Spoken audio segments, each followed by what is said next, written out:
Apple finally unveiled the long-awaited iPhone 11, 11 Pro, and 11 Pro Max. Phones that, at least on the surface, due to the similar design as last year's iPhone, don't seem like the biggest of upgrades, right? But when you take a deeper look, these new iPhones do actually come with some pretty big improvements. The first of which is right there on the back. No, it's not a new shaving feature, it's not a stovetop, it's Apple's all-new camera system, an area where Apple desperately needed to play catch-up to its Android competitors. All three iPhones now come with a new ultra-wide-angle camera that lets you zoom out 2x to squeeze way more into your photos and videos. On the Pro models, you also get 2x telephoto zoom that this year has been improved to allow up to 40% more light, presumably for better indoor shooting. Speaking of which, the cameras now have night mode, something that we've seen on Android phones for a while now that let you actually take decent photos in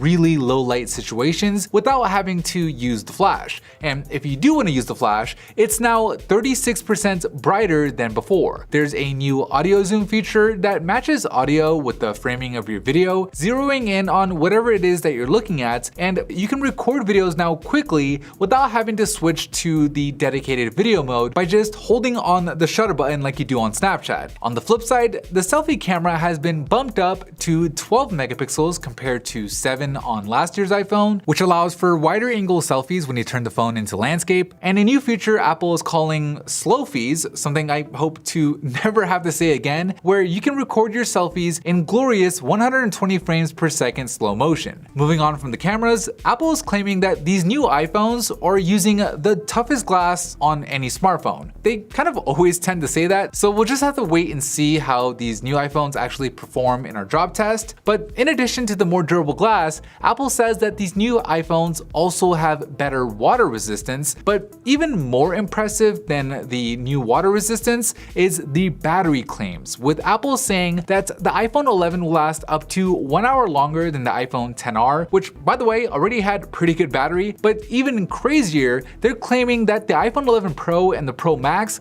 will last up to 4 and 5 hours longer than the iPhone XS and XS Max. Now, I do have to say that I'm a little skeptical of these claims because it almost sounds too good to be true, but Apple says they were able to do it in part thanks to the Pro model's new Super Retina XDR display, which is like a mouthful to say, that's supposedly 15% more energy efficient, even though it's capable of getting brighter than last year's iPhone, being able to go up to 800 nits in sunlight and up to 1200 nits during video. Another area where Apple says the battery gains are coming from is the all-new A13 Bionic chip, which not only has a 20% faster CPU, but it uses up to 40% less power, while the GPU is using 30% less power, despite also being up to 20% faster. Moving on, because there is more, the iPhone 11s all have improved sound with spatial audio and Dolby Atmos, basically trying to simulate surround sound on a phone. Normally doesn't really pan out, but ultimately sound should be at least a bit clearer and more dynamic. An interesting new feature on the iPhone 11 that Apple didn't really spend too much time talking about is its new U1 chip, an ultra-wideband chip that gives the iPhone spatial awareness. So one example that Apple is giving right now is you'll be able to point the iPhone 11 towards someone else in the room and have them prioritized in AirDrop. Last few things that are improved on these new iPhones is there's faster Face ID by up to 30%, while also more importantly supporting more angles, so hopefully we'll be able to unlock when like the phone is lying flat on a table. There will be faster Wi-Fi downloads with Wi-Fi 6 giving you up to 38% faster downloads, and specifically for the iPhone 11 Pro and the Pro Max, a fast charger will finally be included in the box. Now,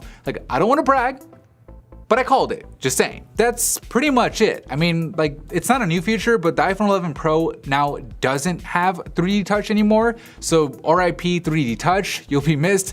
But you know what won't be missed is the $50 that Apple knocked off the price of the iPhone 11 at just $700 compared to $750 on the XR last year. Apple usually doesn't lower their prices on like a new phone, so a little bit of good news there. Of course, the more premium 11 Pro and the Pro Max are at the same price price as the XS and XS Max last year at $999 and $1099 respectively. And last thing, they're also bundling Apple TV Plus for free for anybody who buys one of these new iPhones. Like, I'm not sure if Apple's Netflix competitor is worth the supposed $60 value, but you know, some of the shows do look cool, I guess, and hey, it's free. Anyways, that is it for me in this video. We covered a whole lot in a little bit of time. I'm basically running out of breath. So let me know what you guys think about the iPhone 11. I'm @PhoneBuff pretty much everywhere. And as always, I'll see you in the very next episode.